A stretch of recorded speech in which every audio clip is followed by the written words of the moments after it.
While you suppress desire, your body tries to reveal the portal to the divine, but no one ever told you that. You were taught to hit the brakes just when your soul wanted to speed up. Every time you feel that heat rising from your belly, you think you need to stay in control, to tame it, silence it, put it away, as if desire were a mistake. But what if it's actually the opposite? What if it's right there, where the flesh pulses, that the sacred begins? You were conditioned to search for the divine in the sky, while your own body was begging for attention. You ignored the signs, denied the impulses, shut down the bridge, but it's still there. It always was, in your sacrum, in your center, in your muffled silence. Most people will never feel it because they mistook ecstasy for sin, and forgot that pleasure, when it's not an addiction, is a revelation. In this video, you'll understand why desire is so much more than stimulation. It's language, it's fire, it's prayer.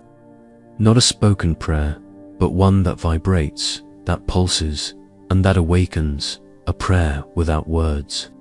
One that rises when the whole body bows, not out of submission, but out of reverence. Because maybe what you feel as pleasure, the universe hears as prayer.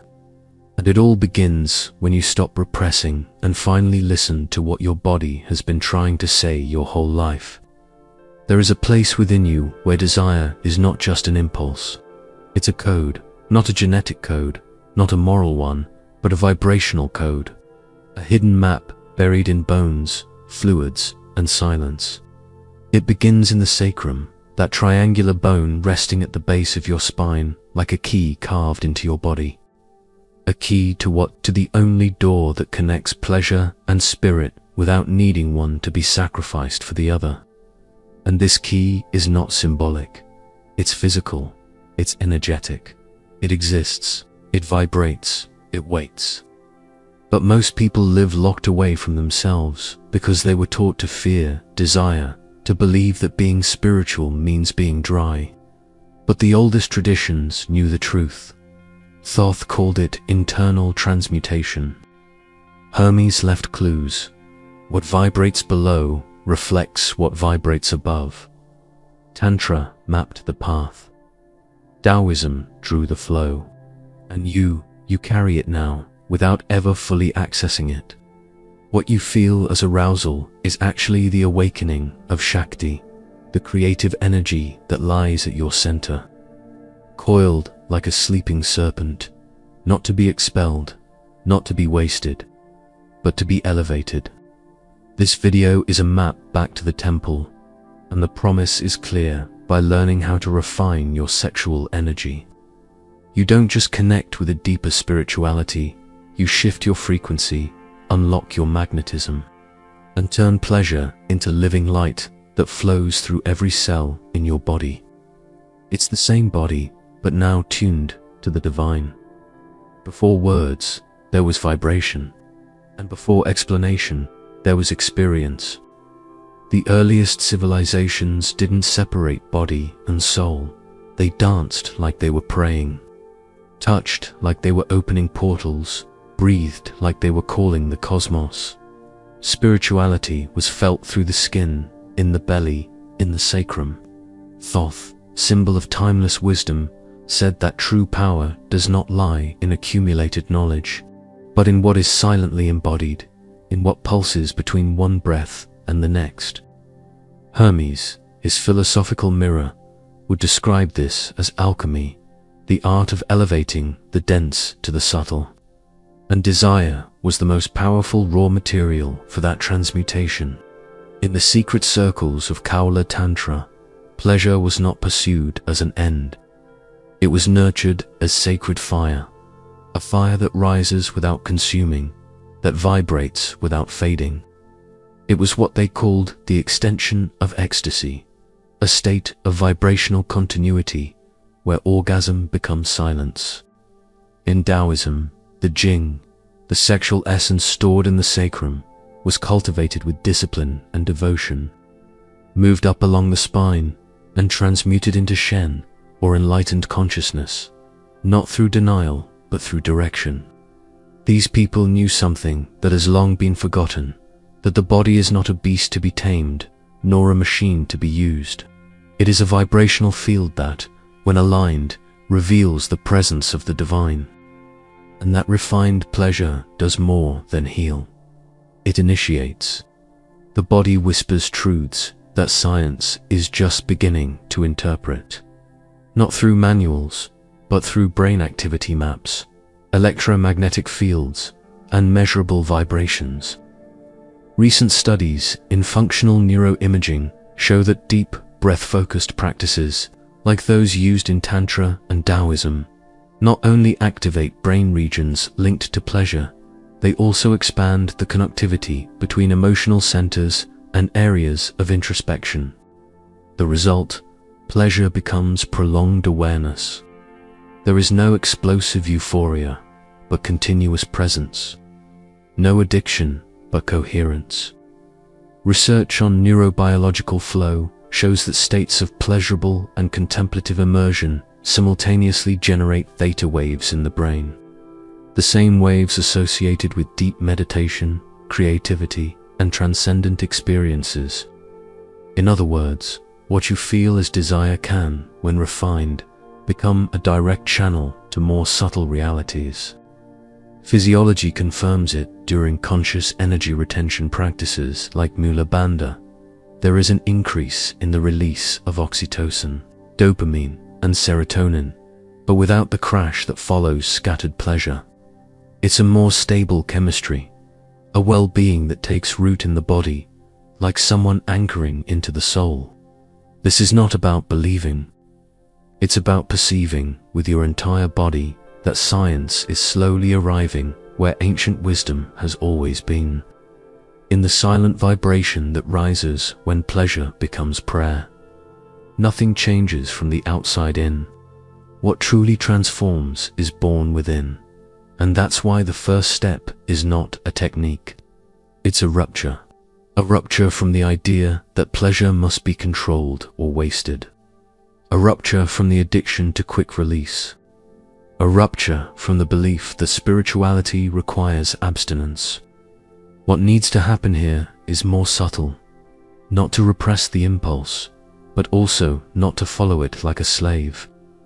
The invitation is different. Observe, feel, sustain, until it changes form. Start with your body still, eyes closed. Breathe deeply, but without rushing. Feel where desire is pulsing. Do not judge it. Do not push it away. Just recognize its point of origin. This is the first code. Conscious desire is raw presence. Now, bring your attention to the sacrum, that forgotten triangle resting as the foundation of everything. Imagine there is a field of energy there. Do not visualize anything specific. Just feel the warmth. It will appear maybe as a tingling, maybe as a slight tremor. This is the point where the body begins to pray. Stay there for a few minutes. Breathe, hold, remain. The mind will try to pull you away. It will try to convince you that this doesn't matter. But something is happening. You've just activated the first portal of vibrational transmutation, the silent reconnection with your own fire. With the sacral portal activated, the second movement is vertical. It does not follow the logic of arousal. It follows the logic of elevation. Now, your focus should be on guiding this subtle energy upward, without forcing, without controlling, only with presence and intention. This requires vibrational listening, and the tool for that is the breath. But not just any breath. It is one that alternates energetic channels and opens the flow of the body's central axis. Technique 1. Inhale through the left nostril, exhale through the right, then reverse. Do this for 3 minutes. As you breathe, feel the energy rising like a warm mist along your spine. If you prefer, visualize an ascending spiral, but the most important thing, be fully in your body. The activation happens when air stops being just oxygen and becomes a vibrational bridge. By doing this, you are awakening the central neuroquantum channel, which the yogis called Sushamna, and which in modern language we can understand as the vertical path where consciousness settles into the now. Technique 2. Gently contract the perineum at the end of each inhalation, keeping your attention on the sacrum. This microcontraction is what the ancients called Mula Bandha, and what science today recognizes as the activation of the base of the autonomic nervous system.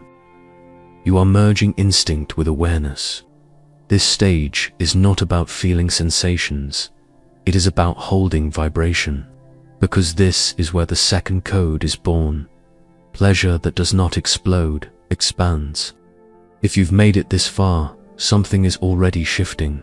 Your body begins to quiet the noise, and what once felt like impulse now feels like presence. But there is still a third point, the most subtle and at the same time the most transformative. This is where desire becomes prayer. This is where prayer happens without a single word needing to be spoken. The next step is to sustain pleasure without chasing it. Feel the vibration that remains in your body. It might be in your belly, your chest, or the back of your neck. Instead of seeking more, stay with what is already present. That stillness is where energy becomes refined. Technique 3. Breathe as if you're absorbing light through your skin. This is not ordinary visualization, it is embodiment, as if every cell were drinking in frequency. Do this for 2 minutes, eyes closed, with your body fully surrendered. You are encoding your vibration with a new signature, the frequency of embodied prayer. At this moment, your nervous system enters a state of coherence. The electromagnetic field of your heart aligns with that of your brain, and the vibration you sustain begins to quietly influence the reality around you. You are no longer simply doing a practice. You have become the practice. You are the bridge between flesh and cosmos, between desire and light. This is the third code. The body that no longer seeks answers has already become the temple where everything unfolds. Evelyn closed her eyes, but something remained open. It wasn't sight, it was a memory from the body, not of an event, but of a vibration that never had a name. Sitting in lotus position, the world around her felt calm, but inside, her belly was trembling, not with fear, nor with pain. It was something else, something beyond translation. For years, she searched for enlightenment, like climbing a staircase. Each step a form of renunciation, each move further from her own body. She wanted purity, but found emptiness. She sought silence, but received only echoes, until the day she chose not to silence the fire, but to listen to it. She took a deep breath, felt the heat rise through her sacrum. She didn't redirect it, didn't hide it. She simply held it. There, in the space between contraction and goosebumps, something was revealed. It wasn't pleasure, it wasn't ecstasy. It was prayer, a prayer without words, rising from the bone, climbing up the spine, and dissolving in the chest as light. Evelyn no longer sought to rise above.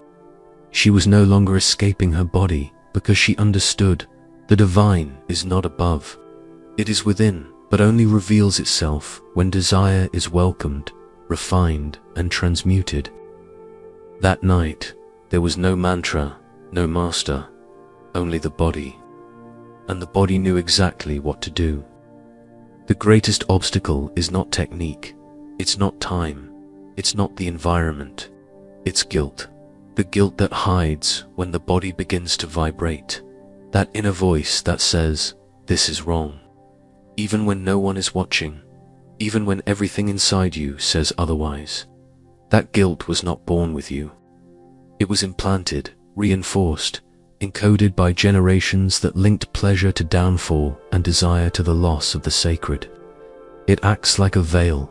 The closer you get to your own vibrational truth, the more it tries to pull you back. And what do you do when it shows up? You don't fight it. You transform it.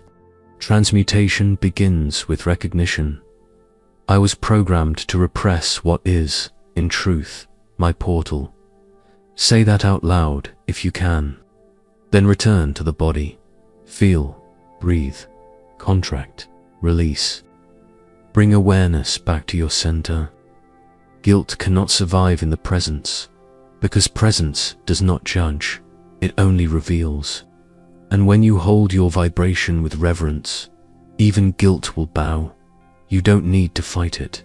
You just need to remain in the one place it can no longer reach you, your center, the silent temple where pleasure bows and becomes prayer.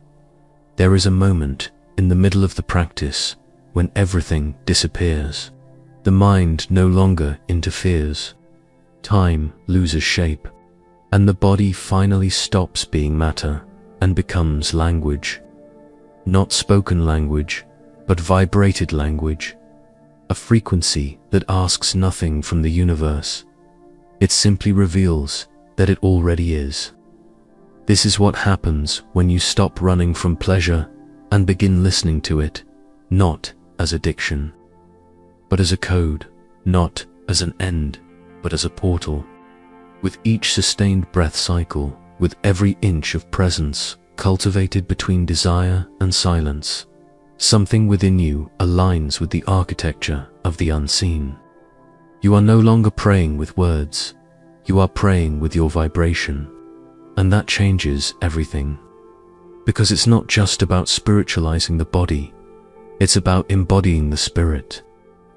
True alchemy begins when you no longer need to deny who you are to touch what you've always been. And in that moment, the reality around you begins to respond with a different logic, more subtle, more precise, more alive. Simone Weil wrote, "Absolutely unmixed attention is prayer." And maybe that's what the purest pleasure asks of us. Fearless attention, presence without guilt, surrender without escape. Because when you remain where you once hid, when you hold what you once tried to repress, the body reveals what no doctrine could ever teach. The light is not at the end of the path. It has always been right where you never dared to stay. And it is exactly there that everything begins to transform, not through effort, but through truth. Because the one who learns to pray with the body never walks in the dark again.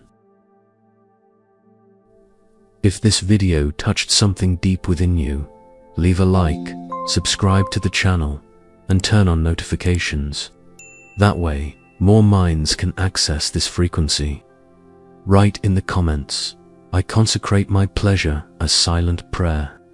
This phrase seals your vibration on the path of refined energy and sacred presence. Share this video with someone who needs to remember that the divine is not something to search for outside. It awakens from within. And don't stop here. Click the screen and dive into another video on the Transcend channel. Each new practice reveals a forgotten part of your own temple.